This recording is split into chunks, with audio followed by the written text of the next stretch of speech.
আসসালামু আলাইকুম এভরিওয়ান। আজকে আমি আপনাদের সাথে শেয়ার করব বুটের ডাল দিয়ে চিকেন শামি কাবাব। তো চিকেন শামি কাবাব তৈরি করার জন্য আমি এখানে বড় এক পিস ব্রনলেস চিকেন নিয়ে নিয়েছি। চিকেনটাকে আমি ছোট ছোট করে কেটে নিয়েছি। আর এখানে দিয়ে দিব 1 কাপ পরিমাণ বুটের ডাল, 1 কাপ পরিমাণ আলু,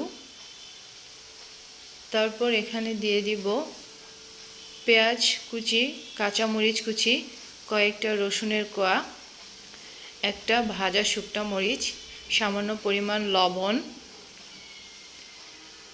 1 টেবিল চামচ মরিচের গুঁড়া, সামান্য পরিমাণ গরম মশলার গুঁড়া, 1 টেবিল চামচ জিরার গুঁড়া। আমার সবগুলো উপকরণ দেওয়া হয়ে গেছে। এখন এটাকে আমি সিদ্ধ করার জন্য পরিমাণ মতো পানি দিয়ে দিয়েছি। চুলার জালটাকে ধরিয়ে দিয়েছি। এখন এটাকে কিছুক্ষণ রান্না করে নিব। খুব ভালো করে সবগুলো উপকরণ সিদ্ধ করে নিব। সিদ্ধ করা হয়ে গিয়েছে। সসপ্যান থেকে নামিয়ে আমি এগুলোকে একটা গ্লাসের সাহায্যে ম্যাশ করে নিব। এখন হাত দিয়ে খুব ভালো করে চটকে ম্যাশ করে নিব। ম্যাশ করে নিয়েছি।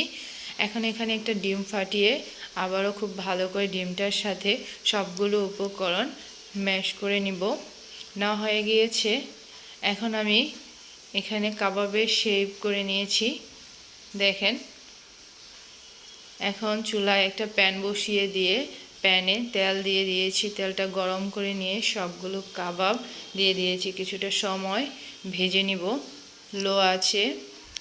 ভালো করে উল্টিয়ে পাল্টিয়ে ভেজে নিব যাতে দুই পাশ সুন্দর করে ভাজা হয়ে যায়। ভিউয়ার্স, আমার কাবাবগুলো ভাজা হয়ে গিয়েছে, দেখেন কি সুন্দর কালার এসেছে। এখন আমি চুলা থেকে নামিয়ে নিব। নামিয়ে নিয়েছি চুলা থেকে। আপনারা বাসায় ট্রাই করবেন। বুটের ডাল দিয়ে চিকেন শামি কাবাব খুব মজা হয় আর মুচমুচে, খেতেও খুব ভালো লাগে।